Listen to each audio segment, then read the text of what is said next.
Hello guys, இன்றைக்கி homemade பன்னீர் butter masala. பன்னீர் butter masala இல்லை, பன்னீர் கிரேவினே வச்சுக்கோங்க. எப்படி பண்ணலான்னு பார்க்கலாம். தேவையானது ஆனியன், டொமேட்டோ. ஒரு பேனில் எண்ணெய் ஊற்றிட்டு ஆனியனை நல்லா வதக்கிக்கோங்க.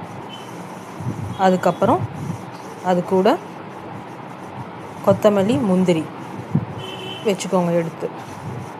அப்புறம் தக்காளியை போட்டு நல்லா வதக்கிக்கோங்க.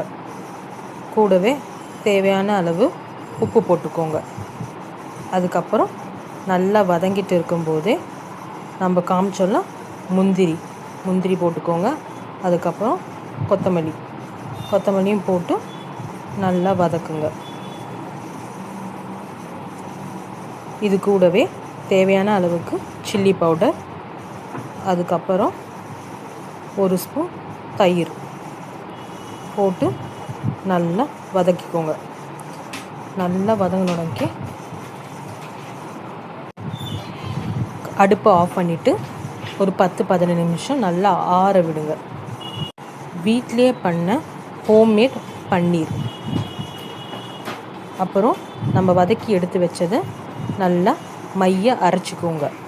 அப்புறம் பேனில் இஞ்சி பூண்டு பேஸ்ட்டு போட்டு இந்த மசாலாவை போட்டு நல்லா வதக்குங்க. தேவையான தண்ணி, கொஞ்சம் சர்க்கரை டேஸ்ட்டுக்கு போட்டிங்கன்னா நல்லாயிருக்கும்.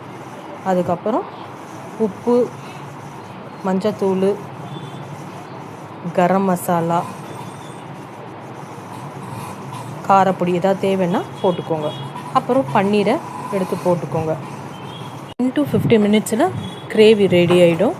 இது ஹோம்மேட் சிம்பிள் பன்னீர் கிரேவி, என்னோட ஸ்டைல். சப்ஸ்கிரைப் பண்ணுங்கள் நம்ம சேனலை ஃபார் மோர் வீடியோஸ்.